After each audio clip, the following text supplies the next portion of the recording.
Pahlawan Aceh gigih silpa gelap penjajah musuh agama rincongan tumbak kampak asa lumbeng kriang teplah gecuk ke sudah pahlawan tadlah berangan gagah rata daerah kubur syuhada timungan barat menghadlil pa fisabilillah bela agama fisabilillah bela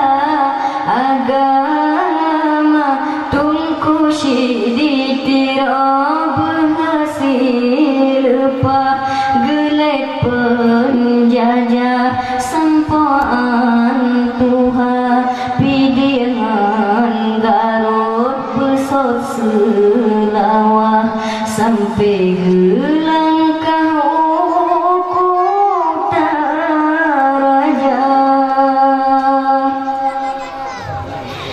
Panglima Polem alim ngan gagah pahlawan megah di Aceh Raya Tengku Hashim Pih berhasil pa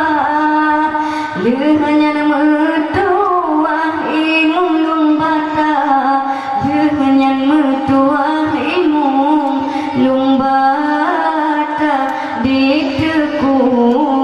marginalon pegah jejak daerah geprang Belanda hingga Sabongjan goknyan menyerah dudawa geubah lawan lawan tengah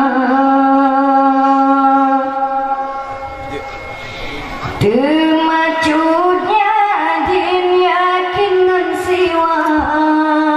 pantang menyerah ni Belanda dudawa di temelesi terjual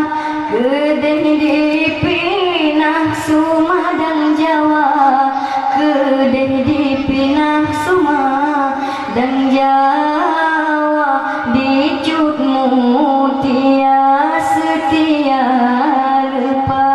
pahlawan megah Aceh Utara leh syahid lakau dudawa gemina hangge menyerah ni Belanda di Aceh Selatan Raja Angkasa serta megah Cut Ali Muda nyali daya di lam megah turut perintah bak perang Belanda turut perintah bak perang Belanda letak long lain yakin silpa pahlawan megah Aceh mulia semangat suci fisabilillah hendak Allah nangra merdeka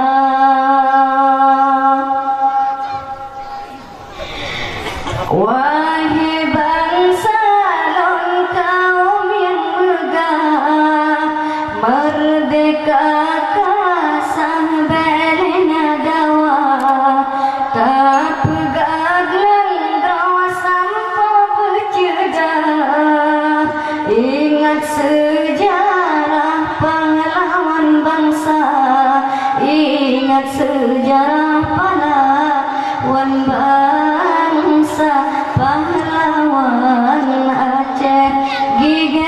lepa gelap penjajah so agama rincangan tumbak kampak berasa lumbing